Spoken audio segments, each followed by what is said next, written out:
नमस्कार भाइयों बहनों, आपका स्वागत है आपके प्यारे चैनल में Chandra coaching classes. Here Avneet sir.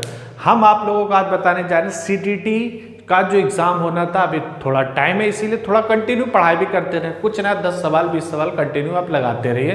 कब होगा पेपर? हो सकता है मोस्ट प्रोबेबली जनवरी तक हो जाना चाहिए, तो इसलिए कंटिन्यूसली पढ़ाई होना चाहिए। जब तक के तोड़ेगा नहीं, जब तक के छोड़ेगा नहीं, इसीलिए हम लोग को कंटिन्यू पढ़ाई करें। हम बताने जा रहे हैं मैथ्स का जितना भी पार्ट्स है वो मैं कवर अप कराऊंगा, ठीक है। उसकी चाहे पेडागोजी हो चाहे कुछ भी हो। आज हम पेडागोजी पढ़ाने जा रहे हैं। नेक्स्ट लेक्चर जो होगा इस पे हमारा सीटीटी का क्या होगा, इस पे मैथ्स के जितने भी प्रीवियस ईयर के सवाल हैं सारे A to Z वेरी अच्छी ट्रिक के साथ तुम लोगों को एक्सप्लेन किया जाएगा। तो देखते हैं इसका पहला सवाल क्या है पेडागोजी का। एक चीज और भी है, सवाल देखने से पहले फील करना एज अ टीचर। अगर टीचर हो तो तुम्हें क्या चीज होगी। हो सकता है इसमें हम लोग को ऑप्शन सारे सही नजर आते हैं, लेकिन तुम्हें लगाना एक है, जो ज्यादा अप्रोप्रिएट होता है उसी को हम लोग चूज करेंगे। तो देखते हैं पहला क्वेश्चन क्या है। Which of the following is not an appropriate tool for formative assessment. अब देखो फॉर्मेटिव, अब कुछ वर्ड भी हैं। फॉर्मेटिव असेसमेंट का क्या मतलब है? ड्यूरिंग लेक्चर, जो लेक्चर के टाइम करते हैं उसमें से फॉर्मेटिव असेसमेंट जो नहीं है, इनमें भी से कौन सा फॉर्मेटिव असेसमेंट नहीं है, ये हमको टिक करना है। अगर है तो समझ लेना, थोड़ा पढ़ना। नहीं है के बारे में बात की जा रही है, तो ड्यूरिंग लेक्चर में हम लोग क्या क्या नहीं करते। देखो यहीं से हमें आधा सवाल तो हल हो गया, हिंदी में समझ लिया, हल हो गया। अब क्या है, असेसमेंट क्या हम देते हैं? वो हो सकता है देते हैं फॉर असेसमेंट, फॉर्मेटिव असेसमेंट में हम लोग असाइनमेंट देते हैं, ठीक। ओरल क्वेश्चन पढ़ाते वक्त हम लोग क्या करते हैं? ओरल क्वेश्चन भी पूछते हैं। जब हम लोग पढ़ाते हैं, जब टीचर कोई होता है पढ़ाता है, पूछता नहीं खड़े हो बताओ, तो चीज ओरल भी पूछता है। टर्म टेस्ट, क्या हम लोग टर्म टेस्ट भी ले लेते हैं वहां पे? तो इसका आंसर क्या होगा? ये होगा। ये कब होता है? जब हम लोग सबमिटिव असेसमेंट की बात करते हैं। किसकी बात करेंगे? सबमिटिव असेसमेंट की बात होती है। ये जो फर्स्ट टर्म वाइज नहीं होता है, एक टेस्ट टाइप में होता है, वो सबमिटिव असेसमेंट होता है। तो इसका जो ऑप्शन होगा, एक क्विज और गेम भी होता है, तो इसका आंसर क्या होगा बच्चों? भाइयों सी हो जाएगा आंसर, ठीक। थर्ड पार्ट समझ में आ गया ना। तो सबमिटिव मतलब टर्म टेस्ट जो है वो गलत है, वो फॉर्मेटिव असेसमेंट का नहीं है। नेक्स्ट क्या है? Approve that a child has complete authority over the knowledge acquire is. कहने का कैसे टीचर कैसे पता कर पाएगा कि चाइल्ड के अंदर पूरी कंप्लीट जो उसने टॉपिक पढ़ाया था, पूरी अथॉरिटी उसके अंदर काम हो गया। मतलब जो भी पढ़ाया था उसके अंदर पूरा उसने अंडरस्टैंड कर लिया, पूरी चीज उसके अंदर कंठस्थ हो गई, जमा हो गई। तो कैसे पता चलेगा? He can use the knowledge. Child क्या है? वो नॉलेज को यूज कर सकता है फॉर सक्सेसफुली, ठीक। फिर क्या? ही अंडरस्टैंड हिज नॉलेज वेल, वो अपनी नॉलेज को क्या है अच्छे से समझाए। फिर he have theoretical acquired knowledge, theory जितनी भी थी उसने सब चीजें क्या है पढ़ ली, रट्टा मार ली, सारी चीजें कर ली। He has understand the knowledge well, और उसने क्या किया? नॉलेज को अच्छे से समझ लिया। तो कैसे पता चलाएंगे? देखो कहने का मतलब है, मान लो CISI हमने पढ़ाया किसी बच्चे को, ठीक। जब तक उसको हमने पढ़ाया, उस बच्चे को कंप्लीट अथॉरिटी नॉलेज की तब तक नहीं होगी जब तक उस SI का वो फर्दर कहीं पे यूज नहीं कर पाएगा। तभी तो बोलेंगे। अगर मैं आज समझो पढ़ाने बैठा हूं किसी चीज, किसी को भी, अगर मैं उसका यूज नहीं कर पाऊंगा, कहीं पे भी इंटरलेट नहीं कर पाऊंगा, तो कुछ नहीं हो पाएगा। तो इसलिए क्या होगा इसका answer? He can use knowledge successfully. वो जो नॉलेज को क्या करे, वो अच्छे से फर्दर यूज करे, उससे रिलेटेड, समझे? ये हो गया। नेक्स्ट क्वेश्चन थर्ड देखते हैं क्या है। A boy drove a cat away with the stick. मतलब मार के किसी बच्चे ने एक कैट को मार के भगा दिया वहां से, ठीक। फिर क्या? Now whenever the cat see the child, जब कैट जो है चाइल्ड को देखेगी तब किस प्रकार की, मतलब कैसी उसकी लर्निंग होगी, क्या देख के सोचेगी, क्या है? तो ये क्या होगा, ये चीज लर्निंग को बताना है। एक होगा स्टिमुलेशन लर्निंग हो गई, ठीक। फिर क्या? रिलेटेड लर्निंग हो जाएगी। फिर लर्निंग बाय थिंकिंग, सोच के वो लर्न करेगी कि लर्निंग बाय द इफेक्ट और एरर। थोड़ा बच्चे का नॉलेज सोचो यहाँ पे, कहने का मतलब क्या है, किसी बच्चे ने, ठीक, हमने सवाल पूछा उससे, उसने क्या किया, सर जवाब दिया, तो वो आंसर को नहीं दे पाया, तो मैंने उसको डांटा, कुछ चीजें उसको रिलेट की, हड़काया। फिर वही सवाल जब उसका एग्जाम में आया तो उसने क्या किया, अब वो बच्चा वहां पे क्या कर देगा, उस सवाल को करेक्ट कर देगा। कैसे करेक्ट करेगा, वो उस चीज को रिलेट कर लेगा। क्या करेगा, रिलेट करेगा। सर ने समय में यहाँ पे डांटा था तो वो चीज कनेक्ट हो जाएगी, तो वो चीज का एरर जो है क्लैरिफाई हो जाएगा, एग्जाम में अच्छे गेन कर लेगा। तो वही चीज हो गई। ऐसी लर्निंग को क्या बोलते हैं, ये कौन सी लर्निंग होगी, रिलेटेड लर्निंग होगी। रिलेट करके सीखने का मतलब रिलेटेड लर्निंग आ जाएगा। ठीक, तो जब भी कैट देखिएगी, उसको देखिएगी उसने डंडे से मेरे को मारा था, तो रिलेट किया उसने पिछला इंसिडेंट। जब पिछले इंसिडेंट को रिलेट करोगे तो इसका मतलब क्या हुआ, वो कौन सी लर्निंग होगी, रिलेटेड लर्निंग, और रिलेट करना किसी चीज को। ठीक, नेक्स्ट क्वेश्चन और देखो क्या है question, which of the following is not the feature of good question. इनमें में से कौन सा फीचर नहीं है अच्छे क्वेश्चन का। गुड क्वेश्चन, अच्छा खुद से सोचो, ऑप्शन बाद में देखो क्या चीज तुम्हें अच्छी लगेगी कि गुड क्वेश्चन। एक तो क्वेश्चन क्या हो, क्लियर हो, ठीक, एक्सप्लेन सही से हो, सारी डिटेल्ड उसमें दी हो, ऑब्जेक्टिव हो तो एज इट इज हो। ठीक, तो ये चीज तीन तो हमारे अंदर होनी चाहिए। अब कहीं से भी कोई क्वेश्चन उठा के देगा, सर्टन नहीं है कहां से कौन सा क्वेश्चन होगा, तो आंसर क्या होगा तुम्हारा। नॉर्मली तुम खुद से देखो ऑप्शन तो खुद बताओगे तुम। क्लैरिफाई क्वेश्चन होना चाहिए, क्लैरिटी होनी चाहिए, मतलब एज इट इज क्लैरिटी होनी चाहिए। क्या होना चाहिए, क्लैरिटी होनी चाहिए, क्वेश्चन की एक्सप्लेन्ड हो अच्छे से, मतलब क्लियर हो। ठीक, दूसरी चीज है नो सर्टन ऑफ क्वेश्चन, यही आंसर है इसका, इसको भी समझाएंगे। फिर क्या है, क्वेश्चन टू बी डिटेल्ड में होना चाहिए, क्वेश्चन टू बी ऑब्जेक्टिव होना चाहिए। Know certain of a question, मतलब कहीं से भी कुछ भी, सर्टेनिटी होनी चाहिए, मतलब कहीं से भी कुछ भी नहीं पूछा जाना चाहिए। तो वो कौन सा होगा, ये not a feature of good question, ये गुड क्वेश्चन का फीचर नहीं है। आंसर क्या होगा, बी पार्ट। नेक्स्ट देखते क्या है, when asked to write 44, जब बोला गया कि 44 लिखने के लिए बच्चों को some student of grade 2 write it as 404, उन्होंने क्या लिखा, 404 लिख दिया। As a teacher how you will address this, अब कैसे समझाओगे बच्चों को क्या सही है क्या गलत है, कैसे सही करोगे चीज। कहने का मतलब ये है। तो ऑप्शन पहले देखते हैं, पहला क्या है, correct the answer in the copies, क्या उठा के उनकी कॉपी में सीधे सीधे आंसर सही कर दोगे। अगर ये करोगे ना बच्चों भैया, तो क्या हो जाएगा कि बच्चों को अगली बार फिर वही गलती मिस्टेक करेंगे, बार बार वो क्या करेंगे, बार बार वो चीज मिस्टेक करेंगे। तुम बोलोगे 55, वो लिखेंगे 505, समझ रहे हो। तो ये चीज तो बिल्कुल गलत है।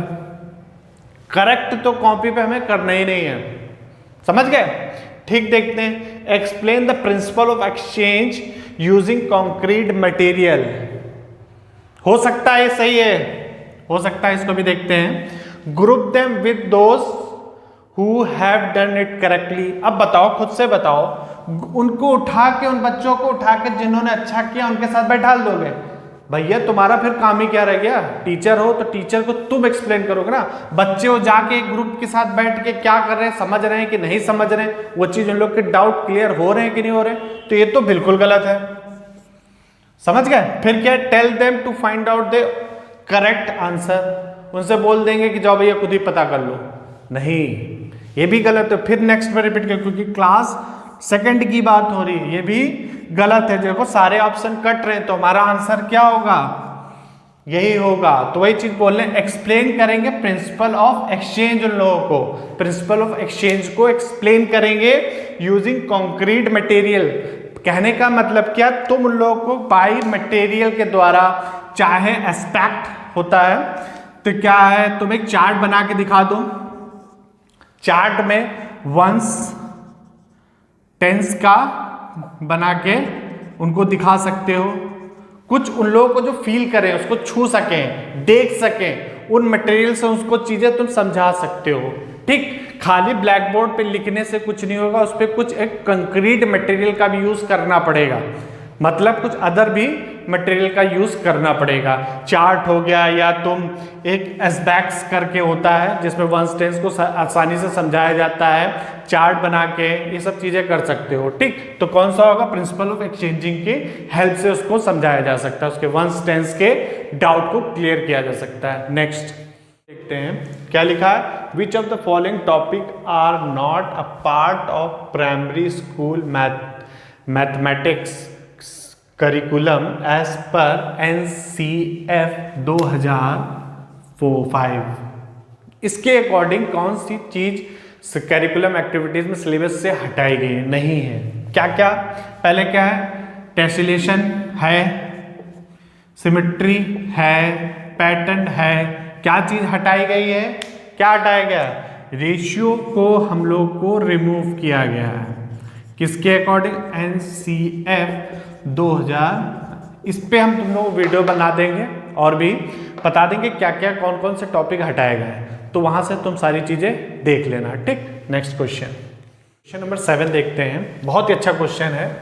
क्या रहेगा, विच of the following resource and TLM का मतलब है teaching learning material can be used by the teacher to show that two rectangle of different dimension have the same area without using formula। without using formula से हमको बताना है, with the help of किससे हम बता पाएंगे कि ये दो रेक्टेंगल बने, इनका एरिया क्या है, सेम है। तो देखो, एक अगर रेक्टेंगल हम ऐसा बनाते हैं, समझना, इसकी लेंथ हो गई, ये लेंथ हो गई, ये ब्रेथ हो जाएगी। अगर हम यही रेक्टेंगल ऐसे बना दें, ये हो जाएगी लेंथ और ये हो जाएगी ब्रेथ, समझ गए। तो एक चीज समझो, दोनों का एरिया क्या होगा, सेम होगा। अगर L मान लो 2 है तो ये मान लो 4 है, L 4 है, ये मान लो 2 है, तो एरिया क्या आएगा, सेम आएगा।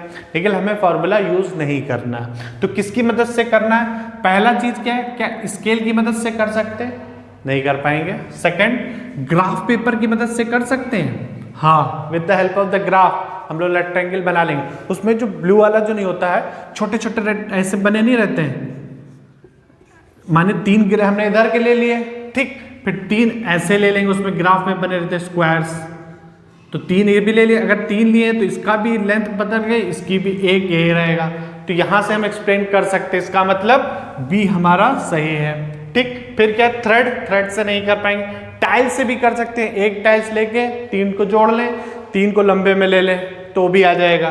तो किनकी, तो ओनली बी, क्या ओनली बी है सही, नहीं, ओनली सी नहीं, ओनली डी एंड बी, ये सही आंसर है। तो कौन सा आंसर होगा तुम्हारा, डी एंड बी। दोनों की हेल्प से हम एक्सप्लेन कर सकते हैं कि दोनों के रेक्टेंगल क्या है, सेम है। मान लो एक टाइल्स हमने ये ली, फिर एक ली, रेक्टेंगल बन गया, तो इसकी लेंथ मान लो 4 हो गई, ये हो गया 2। उसी तरह एक टाइल्स फिर ली, फिर एक टाइल ऐसे ले ली, इसकी लेंथ क्या हो गई 2 और ये हो गया 4। तो एक चीज है, अगर उन दोनों का डिफरेंस कर देंगे तो आ जाएगा, समझ गए। देखते हैं क्या है, which of the following is the most important development in of learning in children. बताना है कौन सा मोस्ट इंपॉर्टेंट डेवलपमेंट होता है लर्निंग से, बहुत ही इंपॉर्टेंट डेवलपमेंट, कैसे ज्यादा बच्चे सीखते हैं, समझ लो, लर्न करते हैं। तो उसके लिए क्या क्या चीज, ऑप्शन देखते हैं, बिजी स्कूल शेड्यूल को बिजी कर दो। अगर ज्यादा स्कूल में टाइम देने लगेगा, ज्यादा टाइम स्कूल में देगा, तो क्या वो ज्यादा लर्न करेगा, नहीं, तो ये तो बिल्कुल गलत है, समझ गए। फिर क्या है, मोर टेक्स्ट बुक दे दो, नहीं, तो बिल्कुल नहीं पढ़ पाएगा। ज्यादा से ज्यादा उसको क्या रट्टू तोता थोड़ी ना बनाना है, बुक इसका किताबी कीड़ा थोड़ी ना बनाना है तुम्हें, ठीक। तो ये तो बिल्कुल ही बेकार हो गया। लर्निंग ड्रिवन एनवायरमेंट, फिर क्या है, उत्साहपूर्ण पेरेंट्स, उत्साह से भरे, जब पेरेंट्स बहुत उससे में है कि बच्चा पढ़ ले तब भी नहीं हो पाएगा तो भी गलत। तो बचा गया तुम्हारा लर्निंग ड्रिवन इन्वायरमेंट, मतलब जो इन्वायरमेंट से उसके घर का जो सराउंडिंग होती है, कहते हैं ना इन्वायरमेंट अच्छा होना चाहिए पढ़ाई के लिए, तो इन्वायरमेंट से ही क्या होता है, ज़्यादा most important development of learning क्या होता है, इन्वायरमेंट डिपेंड करता है। समझ गए? लोग बच्चे हमसे बोलने लगे सर सारे ऑप्शन तुमको सही लगते हैं, तुम कौन सा टिक मारे, तो देख नहीं रहा हूं एक एक ऑप्शन को अगर नहीं भी आता है, इमेजिन करो कि हम टीचर हैं, अगर हम टीचर हैं तो हम क्या उस समय कर सकते हैं। एज अ टीचर बन के सोचो बच्चे के फेवर में, तो तुम्हें खुद से वो आंसर देने लगेगा। यही बोलने का मतलब है इन्वायरमेंट। सब लोग पेरेंट्स जब मीटिंग होती है तो बोलते नहीं, लगता है बच्चों को पेरेंट टीचर मीटिंग हो गया, मीटिंग आप मैनेजमेंट से करते हैं तो बोलते हैं सर उसके फैमिली का एनवायरमेंट नहीं सही है, चीजें घर का एनवायरमेंट, जब तक के एनवायरमेंट हम लोग का स्कूल इस पढ़ाई का एनवायरमेंट होता है, इसीलिए तो बच्चों को स्कूल में भेजा तो ना घर ही में ना पढ़ा लिया जाए। तो मेन क्या है, ज्यादा से ज्यादा लर्निंग कहाँ से ड्रिवन होगी, वो इन्वायरमेंट होना चाहिए अच्छा, समझे, ड्रिवन लर्निंग वहां से निकलती है। समझ गए? नेक्स्ट क्वेश्चन नंबर 9 देखते हैं, बहुत ही अच्छा क्वेश्चन है। तो क्या चीज है इसमें देखते हैं, पहले इसको करने से पहले एक चीज समझो, फील करो कि तुम टीचर हो तभी तुम सारे सवाल लगा पाओगे। एक बच्चा हमारा है, वो बोलने लगा सर एक जगह सारे आंसर मुझे सही लगते हैं, मैं जो सोचता हूँ ये सही होगा वो गलत होगा। ऑप्शन को एलिमिनेट करना सीखो, तब ज्यादा तुम्हें समझ में आएगा। ये चीज तो बिल्कुल नहीं हो सकती, तो तुम्हारे पास ऑप्शन कम बचेंगे तो सारी चीजें यहाँ पे सीखेंगे। तो हम वही चीज देखो तुमको करा भी रहे हैं, कैसे एलिमिनेट कर रहे हैं ऑप्शन को। तो देखो क्या है, the best way to react to a wrong answer given by the student. अगर बच्चे ने, तुमने कोई सवाल पूछा, बच्चे ने गलत जवाब दिया, तो क्या रिएक्शन तुम्हें टीचर्स को देने चाहिए। पहला, सारे ऑप्शन देखते हैं, to scold him for not having learn the lesson. अगर उसने एग्जाम लेसन नहीं पढ़ के आया है, उसको क्या करोगे, डांटने लगोगे, बताओ, डांटने लगोगे, बैठ जाओ नहीं करते हो ये, नहीं ये नहीं करना है, समझे, गलत है, तो ये तो ऑलरेडी क्या हुआ, कैंसिल आउट हो गया। To explain why the answer is wrong, ये हो सकता है सही हो, एक्सप्लेन करेंगे, लेकिन अभी देखेंगे या इससे ज्यादा कोई अप्रोप्रिएट आंसर हो सकता है, तो पहले हम देखेंगे सारे option. To ask another student to give the correct answer, क्या हम एक उसको पूछेंगे फिर दूसरे को, बच्चे को उससे बताएंगे भी नहीं, उसको फिर दूसरे से क्वेश्चन पूछने लगेंगे, क्या ये प्रोसेस सही है, ये भी प्रोसेस गलत हो जाएगा। भाई जो बच्चे को है तुमने खड़ा किया, तुम बताओ, तो आंसर कहाँ पे डिलीवर हो रहा है, उसका जो नॉलेज है वो कहाँ पे आ रही, नहीं आ रही ना, वो कैप्चर नहीं कर पा रहा है क्या चीज आप कहना चाह रहे हो, उसके डाउट अभी भी वही है, ठीक। फिर क्या, to ignore the wrong answer and pass the next one. वो क्वेश्चन बोला तुमने, उसने बच्चे ने आंसर नहीं दिया, तुमने नेक्स्ट शुरू कर दिया, ये तो बिल्कुल नहीं करेंगे। तो बच्चों ये काम तो भैया बिल्कुल नहीं करना है।